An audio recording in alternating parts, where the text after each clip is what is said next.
So you guys are here to see Excuse Me, Your Sword is in My Eye, responding to red teams and IRL threats in 2019 and beyond.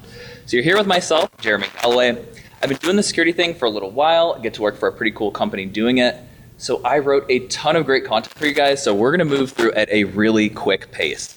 So first I want to talk a little bit about hacking history, what's changed, what hasn't, talk a little bit about how modern tech companies have shifted in recent decades, spend some time talking about red teams, IRL threats, incident response, and we're going to wrap up talking about how defenders can prepare.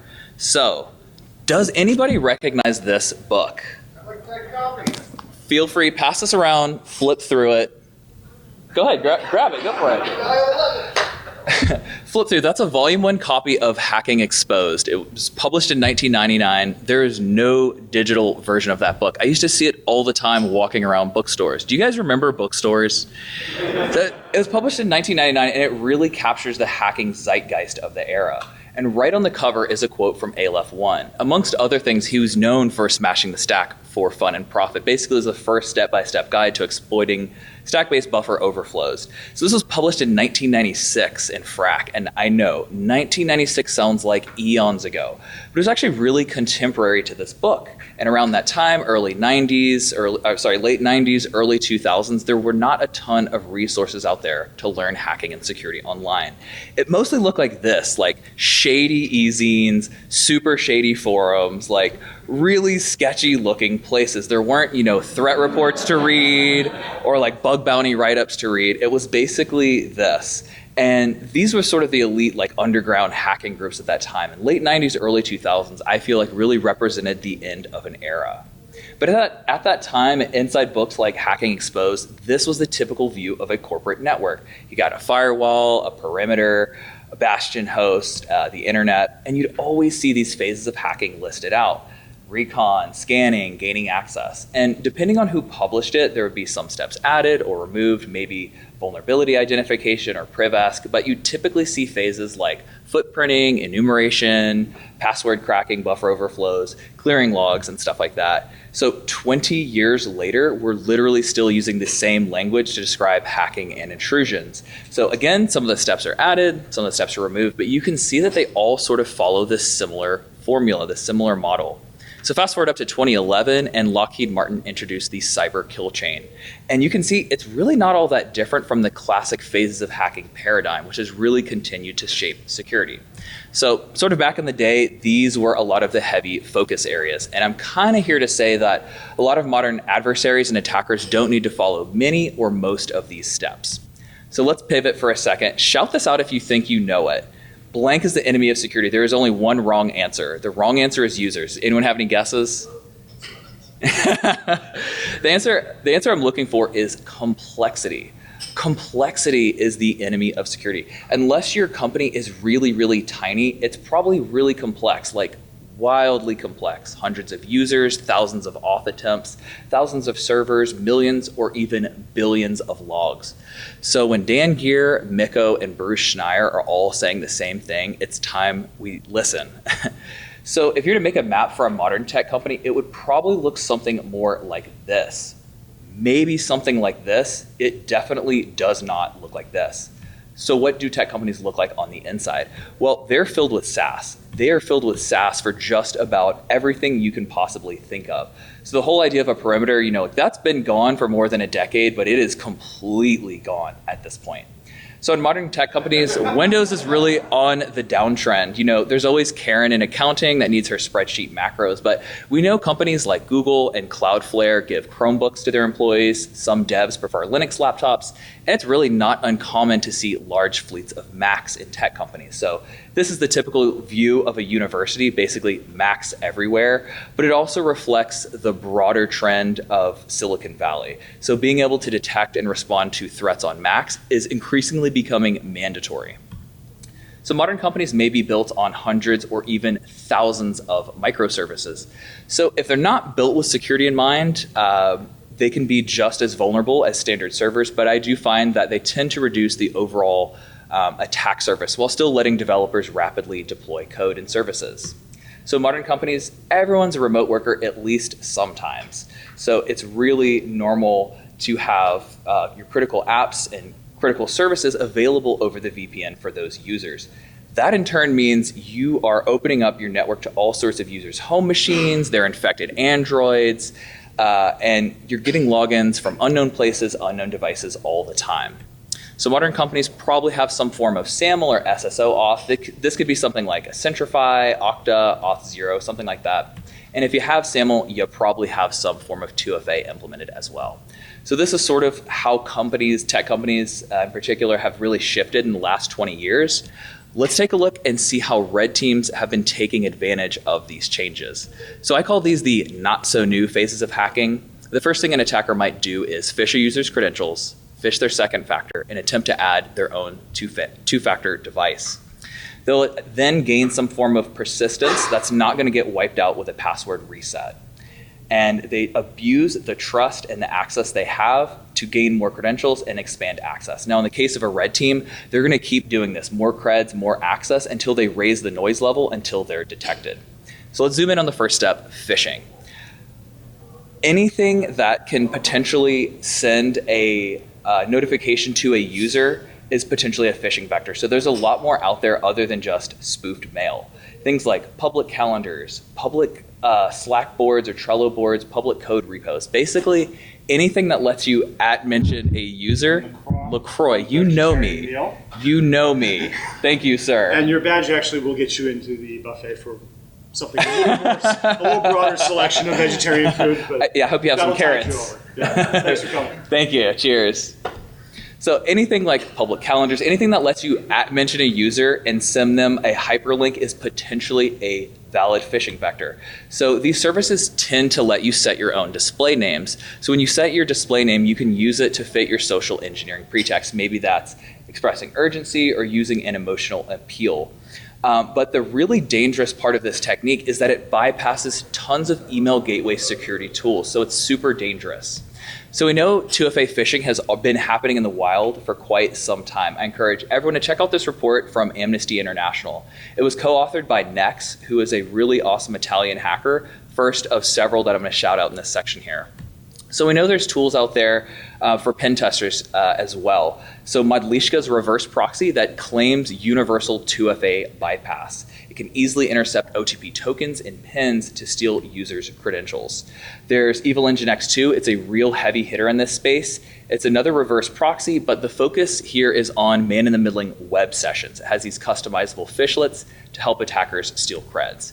There's Cred Sniper from Black Hills InfoSec. Shout out to You Stay Ready and John Strand and the whole Black Hills crew. But you can see it can create some incredibly authentic looking phishes. And you can see from this diagram, there's a lot more going on than just grabbing browser form data. These near transparent proxies are sending real data to and from the SAML endpoints.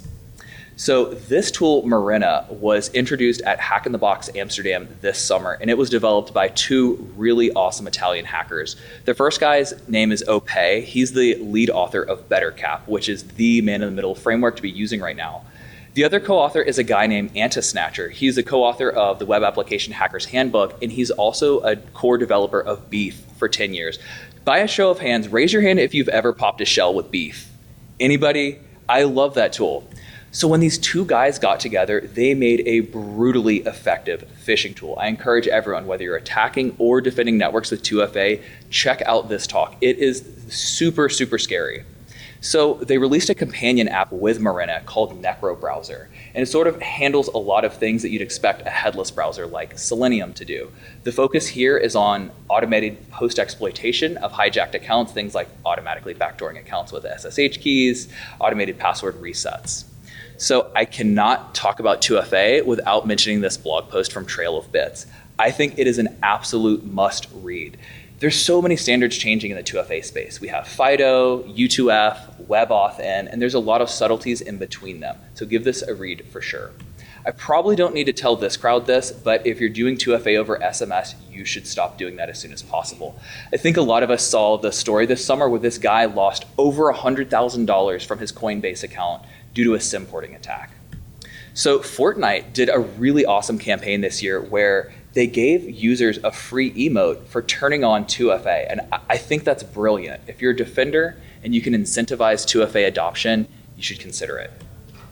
So another common tactic of red teams is hacking without exploits. This is something HD and Val Smith talked about more than a decade ago. Look, I love root shells, but ultimately hacking is a means to an end. It's not about those sweet shells, it's about the data behind it. And vulnerabilities and exploits, they come and they go, but attackers that target the people and the processes are not only more dangerous, they're harder to detect. So that same year, Johnny Long gave a talk, No Tech Hacking. He has a book by the same name, where his focus is really about how you can gain access without using malicious code. So he's the author of the Google Hacking Database, which takes advantage of these very same principles. I had a coworker, Alex, give a talk this year at PurpleCon and at CrikeyCon. It's all about stealing Chrome cookies without a password. So the old thinking on this topic was, first, you get a low-level shell, then you need to either phish the user's password or use some form of like a local privilege escalation exploit to gain root, and then you can get access to the cookies. But he realized, hey, there's probably a way to get this without using exploits. Check out his talk to see that really awesome technique. My main point being, if exploits are your hammer, everything looks like a nail. So something else modern adversaries are doing is hacking without implants. By implants, I mean things like Meterpreter, Cobalt Strike, Core Impact. In the case of this screenshot, sub 7. So how do you hack without implants? You use what's already on the operating system. You live off the land, hence the name lolbins, living off the land binaries and scripts. Now this concept was really popularized at DerbyCon 3 by Matt Graber and Chris Campbell. The idea here is you use valid built-in operating system tools to do your dirty work rather than dropping malicious code on the system. There's no reason to drop Meterpreter on disk and have it upload and download when Bits admin can do that for you. There's even lolbins out there for Linux. I didn't know until I saw this that Vim can be turned into a reversed shell. So even Microsoft Security Intelligence has adopted the living off the land nomenclature. So there's a lot of reasons to use lolbins, mostly because it makes detection a lot harder. So we've talked about hacking, hacking without exploits, hacking without implants, but I want to talk about hacking without compromising endpoints at all. Is that even possible? So if you're an attacker, imagine your target is running a reasonably secure operating system, something like CubesOS, where every application is individually sandboxed, or more likely they're running something like a Chromebook, which if you have exploits for a Chromebook, you can easily parlay those into cache. So in this scenario, a user is running a reasonably secure operating system, and they're on a network using SSO. Well, remember how we told users not to reuse passwords, and then we implemented Enterprise SSO? We made an ultra powerful credential with access to everything. So essentially, we've created a skeleton key for the user so that once they've been phished, attackers have massive amounts of access. And once an attacker has 2FA hijacked, the first place they're probably headed is to the user's inbox. And once they're there, it's all about grabbing more credentials. They are going after plain text credentials everywhere they can, in the mail messages, in connected drive accounts, in documents. And again, if they have access to the inbox, they can control users' password resets. So when you have 2FA hijacked on a network with SSO, the VPN is your C2. You don't need to have a beacon on a server that's just going to get detected. So a topic really important to both attackers and defenders is persistence. But how do you gain persistence when you haven't owned a computer or a server? Well, all of these apps have varying levels of access to the data in my Google account. Now, Google's really clear about warning users before you give these apps access. Many of them have almost full access to the data in your account. And you can create OAuth clients, service keys. There's a number of ways to gain persistence. Probably a lot of people remember this incident from a couple years ago where a Google app named itself Google Docs, and it requested access to manage email, and this was spam to tens of thousands of users. Now, Google has gotten a lot better about locking these services down. There's still quite a number of ways to gain persistence on a cloud account that's going to survive a password reset. So even if you're not using G Suite, if you're using something else, there's other similar options in other services. Maybe it's an API key or an integration or a connected app. But once an attacker has access to a user's inbox, they have tons of ways of keeping that access. They can enable mail forwarding, malicious mail filters can be deadly. They can catch those password resets. They can also catch alerts and warnings from IT and security. So when you combine all of these techniques together, you make detecting compromises extremely difficult for incident responders. So at this point, I absolutely have to clarify something. I think exploits and implants are awesome. Attackers use them because they work. Infrastructure hacking isn't going away, but if you're a defender, you need to be able to detect these other types of threats that aren't using exploits and that aren't using implants. So let's shift for a second and talk about IRL threats. By IRL threats, I mean threats that pose a significant risk to your company and take serious effort to contain and remediate. I'm not talking about someone that pops an XSS on your company blog or does a subdomain takeover. So unlike red teams, IRL threats don't care what fiscal year it is. They don't care who's on vacation. They show up totally unannounced. Although sometimes technically they do announce themselves.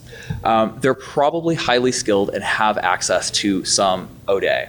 There's not much you can do about zero-day. You can try to sandbox your apps. You can focus on detecting post-exploitation. But if you do get hit with zero-day, try to make the best of it. If they consider that these attackers might be financially motivated, think about the data that you're protecting. It might be worth $100,000, $200,000, $300,000 or more. Likewise, IRL threats are often well funded. They can afford code signing certificates, they can afford botnet access, they can afford VPSs. And if they're using implants, they're probably using advanced implants. Okay, well, what do I mean by advanced? I mean staged, packed, crypted, novel form of C2, novel form of persistence. Yes, I know, some APTs are still out there using modified versions of China Chopper and modified versions of Poison Ivy. Shout out to APT 10. That's not really what I'm talking about. IRL threats are highly organized. They're not putzing around on your network, enumerating SNMP and trying to crack your Etsy shadow password. They go in, they get the data they're after, and they quietly leave. They're by far the most difficult threats to detect, and therefore they're the most important threats to detect. Doing so requires detection in depth. So this is sort of the vibe and the feel when you know that you have a confirmed incident on your network. Everything is burning. Everything hurts. But as an incident responder, you have to be ready to switch roles. As an incident responder, you got to be ready to ride into battle. And I feel like doing IR is a bit like being a firefighter. Not that we're doing anything heroic or dangerous, we're not. But firefighters focus a lot of time on prevention and education. But they all know that eventually, sooner or later, that alarm bell is going to ring. And when it does, you must be ready. If you're an analyst, you might be seeing dozens or maybe hundreds of alerts of a day. You have to take every alert seriously. Pulling the smallest thread can lead to something much bigger. Even if you don't do incident response 40 hours a week as your full-time job, when it becomes your responsibility, it becomes absolutely essential that you take it extremely seriously. You have to hold yourself to the highest standards of investigation. All the training you've done, all the millions of dollars of security tooling, all of it comes down to this: responding to a real incident. And look, I think I'm good at catching hackers. If you think you're good at catching hackers, an incident is the time to prove it. It's a lot more than a cat and mouse game, but I think it's okay for defenders to have a little fun hunting hackers. We know they're having fun as well. It's okay for us to have fun too. And it's really important, whoever's leading the incident, whoever's drafting the communications, whoever's making the high-level decisions, it's important that they focus on doing that and delegating work. Ideally, whoever's leading the incident is not doing technical work. So let's shift again. I want to spend a minute to talk about truth with an uppercase T. So this is a really weird image. If you look, you can see that there's a ship on the water, but it almost looks like there's another ship upside down floating on top of it. This is what's called a fata morgana. It's a type of superior mirage, and it has been confusing sailors for centuries. The exact same thing can happen when you're looking at heaps of log data.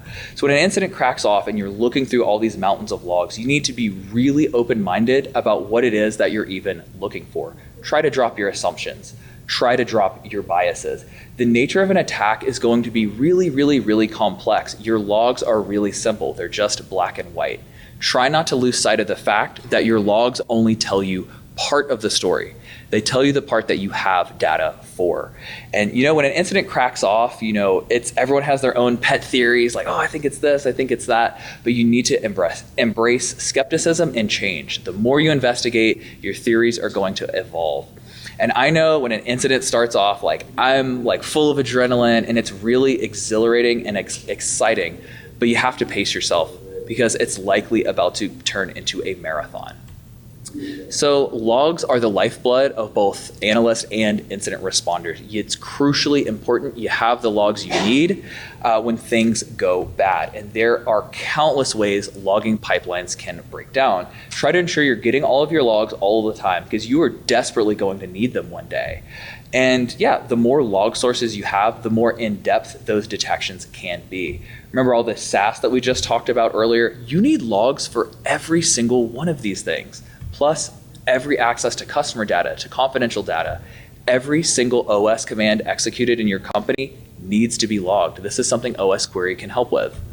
Every DNS request, every email link click. And the more log retention you have, the better. If you have a month of logs, that's good. If you have 3 months of logs, that's great. If you have 6 months of logs, that's even better. The more log retention you have, the more of a baseline you can build.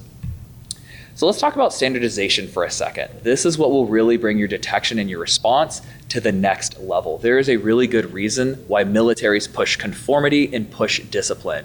It keeps people in sync and it helps minimize errors. What am I talking about standardizing? Just about every part of the incident process. The acronyms you're using, you want everyone on your team obviously to be using the same time zone, the same terminologies, even down to the detections and the alerts that you're writing. So I had a couple coworkers give a talk at Circle CityCon this year. It was all about standardized alerting pipelines. And really, it's just about how we use tools like Confluence, Jira, Git, and Splunk to standardize the detections written by disparate analysts. So that way we can all read and understand each other's detections and we're all speaking a common language. Check that talk out. So when you're documenting, it's really important you document how you found something as well as what you found. And always, always, always include context in your investigation notes. You don't know what assumptions you have or what assumptions the next reader is going to have.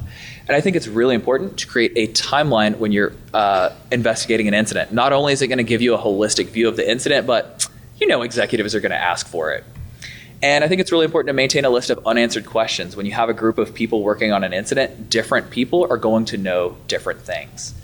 So I cannot talk about standardization without talking about the MITRE ATT&CK framework. This has been one of the best resources in recent years to standardize attack terminology. Now, it's more of a knowledge base than it is a descriptive set of phases or steps, but I find it incredibly helpful. So let's talk briefly about containment. If you look through Hacking Exposed and old books from the 2000s, they describe containment as the second step of the IR process or the third step of the IR process. I find that it's completely continuous. You may be doing containment from the beginning to the very end of your incident. And some credentials are easier to reset than others. Resetting a user's Active Directory password should be pretty simple. But imagine if you have to reset, a service API token that's customer facing and in production. How quickly can you get that credential reset if you need to? A lot of these things require working with other teams. And again, there is a lot more beyond password resets. If a skilled adversary compromises a user's account, they have a huge number of ways to persist. They can download 2FA backup codes. They can change password reset questions. They can modify source code. So what can you actually do to prepare for this stuff? You should consider implementing bug bounty programs. A lot of people find value out of bug bounty programs. A lot of people find they have a really high return on investment. Atlassian won the Bug Crowd Program of the Year this year. In total, we have given out more than $400,000 to hackers and to security researchers, and we have gotten tons of bugs remediated. So zero trust, it's not the easiest thing to implement on a big network. It can be pretty complex, but the idea here is that it's an IT security model that requires strict identity verification for every user and every device. And the emphasis here is on least privilege, restricting users to only the data that they need. You should be writing detections, lots of detections, not just detections for low-level hacking tools, but you should be writing detections for anomalous behavior and detections specifically customized to your organization.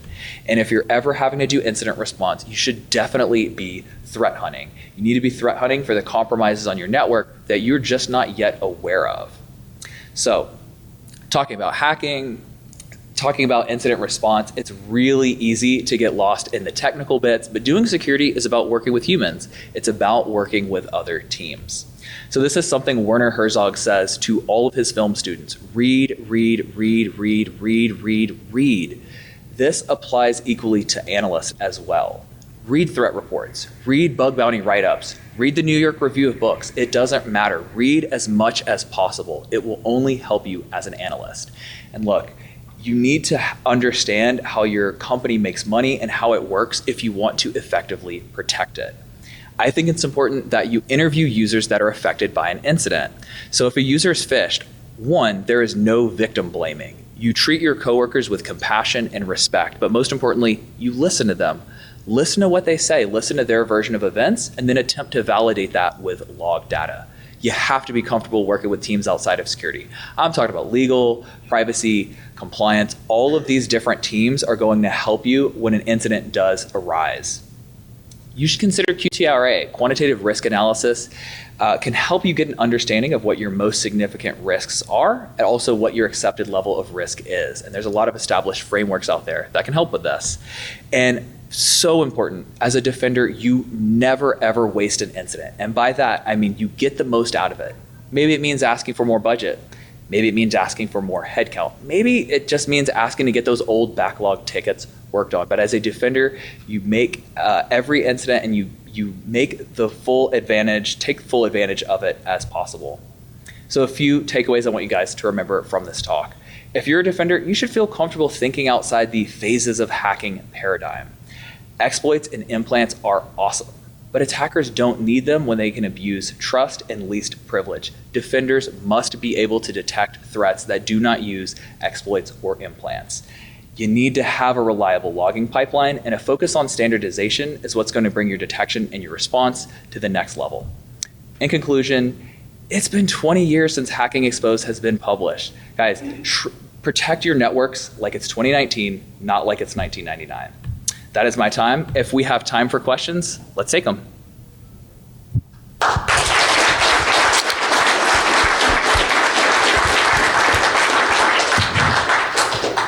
Or, lunch. I have a mic if anybody has any questions.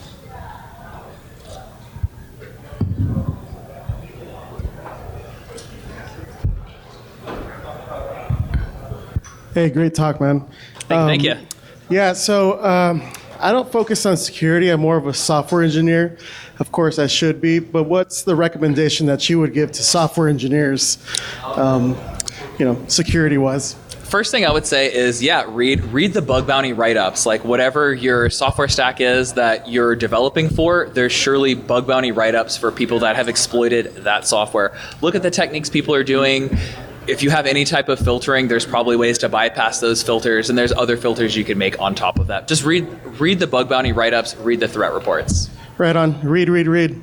Yes. Thanks.